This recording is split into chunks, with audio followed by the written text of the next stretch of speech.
बिस्मिल्लाहिर्रहमानिर्रहीम, अस्सलाम वालेकुम। मेरा नाम डॉक्टर सरदार अली ख़ान है और मैं कंसल्टेंट डायबिटीज़ एंड एंडोक्राइनोलॉजिस्ट हूँ।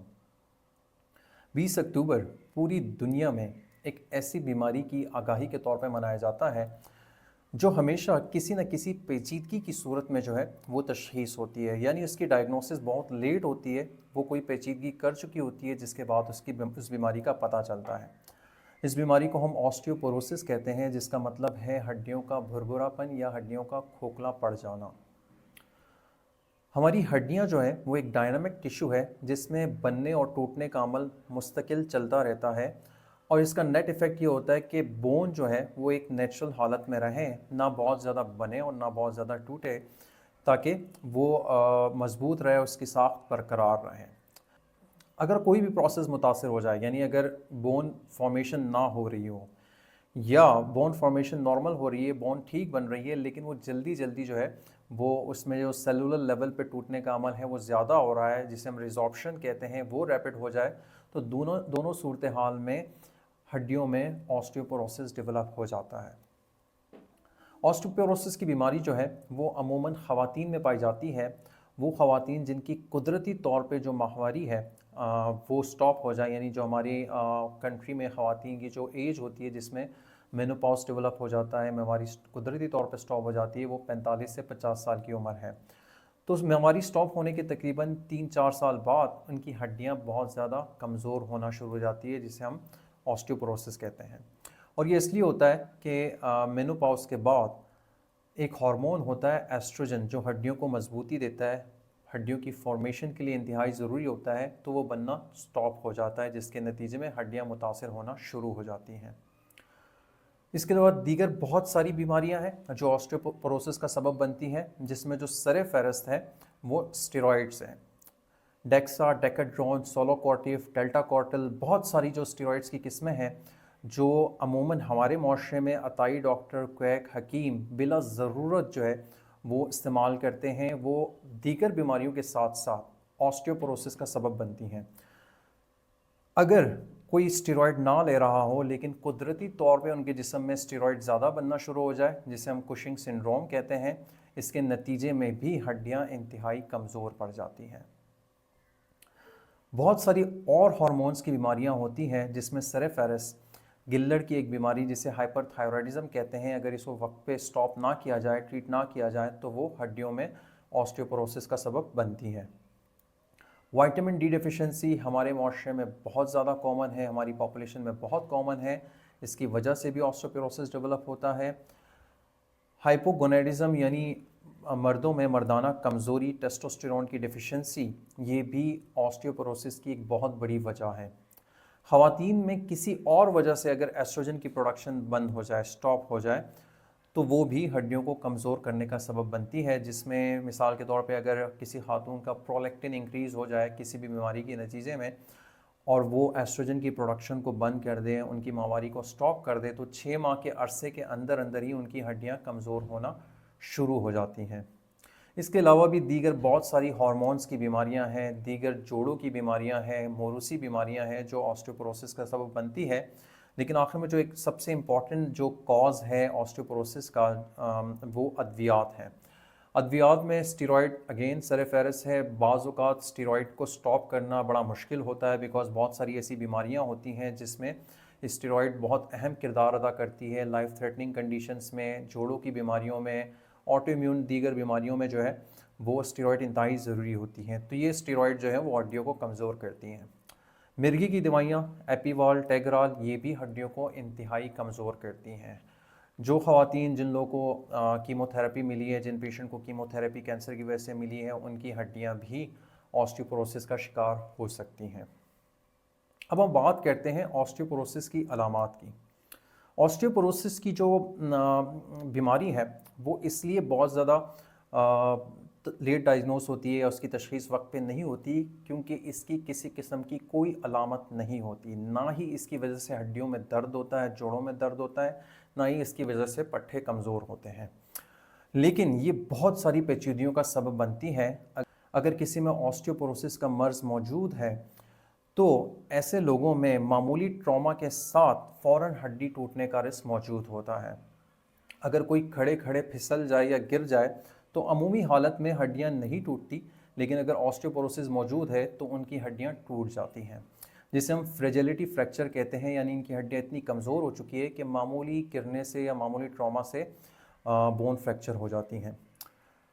इसमें जो सरे फरिस्त हड्डियाँ होती हैं जो फ़ौरन टूट सकती है, उसमें जो वर्टिब्री है यानी जो स्पाइन की हड्डियाँ हैं वो जो है टूट सकती हैं, उसमें फ्रैक्चर हो सकता है, जिसकी वजह से बहुत सारी ख़वातीन में, बहुत सारे लोगों में मुस्तकिल कमर का दर्द जो किसी अद्वियात से ठीक ना होना शामिल है। इसके साथ साथ शियाटिका या अर्कुन्निसा की पेचीदगी कॉज कर सकती है। बहुत सारी ख़वातीन में फ्रेजिलिटी फ्रैक्चर की वजह से हिप फ्रैक्चर हो जाता है जो इंतहाई ख़तरनाक है। देखा यह गया है कि जिन लोगों को हिप फ्रैक्चर डेवलप होता है फ्रेजिलिटी फ्रैक्चर के नतीजे में, तो ऐसे लोगों में नेक्स्ट 6 मंथ्स में एक और फ्रैक्चर होने का ख़तरा मौजूद रहता है, और ऐसे लोग कभी भी ज़िंदगी भर अपनी नॉर्मल रूटीन में वापस नहीं आ पाते। यानी जो फ्रैक्चर से पहले उनकी नॉर्मल रूटीन होती है, क्वालिटी ऑफ लाइफ होती है, वो फ्रैक्चर के बाद जो है वो मेंटेन नहीं रख पाते, और इसके साथ साथ वो प्रोलॉन्ग पीरियड तक जो है बेड बाउंड होते हैं, चलने फिरने से कासिर होते हैं, जिसके नतीजे में उनका वज़न बढ़ना, जो दीगर मेटाबॉलिक कॉम्प्लिकेशंस हैं, डायबिटीज़, हाइपरटेंशन, कोलेस्ट्रॉल की बीमारियां, ये तमाम का रिस्क इनमें बढ़ जाता है। इसके अलावा जिस्म की कोई भी हड्डी जो है ना मामूली ट्रॉमा के साथ जो है ना टूट सकती है। इसकी तशख़ीस कैसे होती है? तशख़ीस के लिए एक ख़ास किस्म का स्कैन होता है, एक्सरे होता है जो किया जाता है, जिसे हम डेक्सा स्कैन कहते हैं। ये डेक्सा स्कैन जो है वो अमूमन कुछ अच्छे इंस्टीट्यूट में, हॉस्पिटल्स में अवेलेबल होता है। कीमत कोई मेरे ख्याल 3 से 6 हज़ार रुपये पर स्कैन होती है, लेकिन ये इंतहाई ज़रूरी होती है। इस डेक्सा स्कैन के थ्रू हम जो है ऑस्टियोपोरोसिस को डायग्नोस करते हैं। हमें मालूम होता है कि हड्डियों की साख्त कैसी है, उसमें ऑस्टियोपोरोसिस कितनी है या हड्डियां कितनी कमज़ोर हैं। तो हर वो शख्स जिसको फ्रेजिलिटी फ्रैक्चर हुआ हो, यानी खड़े खड़े अगर वो गिरे और उनकी हड्डी फ्रैक्चर हो जाए, उन लोगों में, वो तमाम ख़वातीन जिन लोगों को मेनोपॉज़ हो चुका है, उनकी जो माहवारी है वो स्टॉप हो चुकी है, उसके 5 साल बाद, हमारी population 45 to 50 years of age में जो मेनोपॉज़ होता है उसके 5 साल बाद डेक्सा स्कैन एक दफ़ा कराना लाजमी ज़रूरी होता है।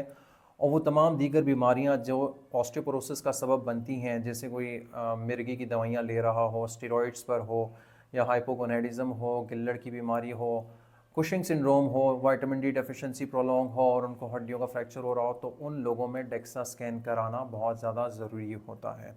क्योंकि डेक्सा स्कैन कराने से आप मज़ीद हड्डियों के फ्रैक्चर होने को भी बचा सकते हैं, और जो क्वालिटी ऑफ लाइफ है उसे जो है ना वो ख़राब होने से रोक सकते हैं। आखिर में हम बात करते हैं कि इसका इलाज क्या होता है।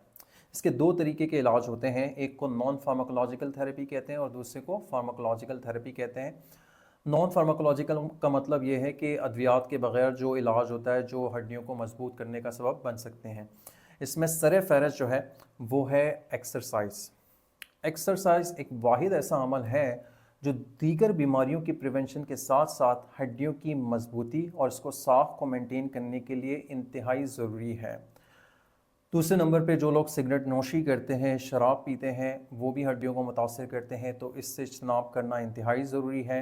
कैल्शियम, विटामिन डी की सप्लीमेंटेशंस, ख़ासकर वो ख़वातीन जिन लोगों को प्रेगनेंसी हो, जो लोग बच्चों को दूध पिलाती हों, उन लोगों में कैल्शियम सप्लीमेंटेशन इंतहाई ज़रूरी है, चूँकि प्रेगनेंसी और लैक्टेशन के दौरान हड्डियाँ 50% तक कमज़ोर हो जाती हैं। कुछ ऐसी अद्वियात लोग ले रहे होते हैं जिसकी वजह से ब्लड प्रेशर बहुत कम हो जाता है, सर चक्कर आता है, गुनूदगी तारी होती है, जिसके नतीजे में उनको गिरने का रिस्क बहुत ज़्यादा होता है। तो वो अपने डॉक्टर के मशवरे से इन दवाइयों के मुतबादिल जो है ना वो इस्तेमाल कर सकते हैं, ताकि अगर वो गिरने से बच सकेंगे तो फ्रेजिलिटी फ्रैक्चर होने का रिस्क भी बहुत ज़्यादा कम हो सकेगा। इसके अलावा बहुत सारी अद्वियात हैं जो हम ऑस्टियोपोरोसिस में इस्तेमाल करते हैं। बहुत सारी मेडिकेशंस हैं जो ऑस्टियोपोरोसिस को मुकम्मल तौर पर ठीक कर देती हैं। इस दवाइयों के साथ साथ हम फॉलोअप पे 2-3 साल बाद डेक्सा स्कैन रिपीट कराते हैं, ये देखते हैं कि मरीज़ की हड्डियाँ दवाइयों के साथ कितनी मजबूत हो रही हैं। आखिर में वर्ल्ड ऑस्टियोपोरोसिस डे की मुनासबत से अगर मैं 3 पैगाम देना चाहूँ या शॉर्ट समरी देना चाहूँ, तो सबसे पहले नंबर पे वो एक्सरसाइज है। एक्सरसाइज वाहिद एक ऐसा अमल है जो हड्डियों के साथ साथ, हड्डियों की मजबूती के साथ साथ बहुत सारी दीगर बीमारियों से जो है वो हमें बचा सकती हैं, जिसमें शुगर, ब्लड प्रेशर, कोलेस्ट्रॉल, मोटापा, जो जोड़ों की बीमारी है, जिगर में चर्बी की बीमारी है, पित्ते में पथरी का मसला है, कैंसर है, बहुत सारी चीज़ें हैं जिनसे हम एक्सरसाइज के थ्रू जो है वो बासानी बच सकते हैं। तो एक्सरसाइज को हमें अंडर एस्टिमेट नहीं करना चाहिए। हमारी ज़िंदगी में किसी न किसी सूरत में फ़िज़िकल एक्टिविटी का होना इंतहाई ज़रूरी है।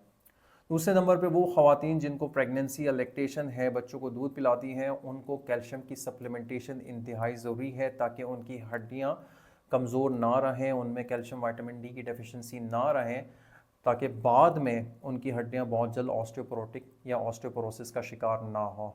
और आखिर में वो तमाम ख़वातीन जिनकी माहवारी को बंद हुए 5 साल का अरसा गुजर चुका है, तो अपने डॉक्टर के मशवरे से एक दफ़ा अपनी हड्डियों का DEXA स्कैन कराना इंतहाई ज़रूरी है। शुक्रिया।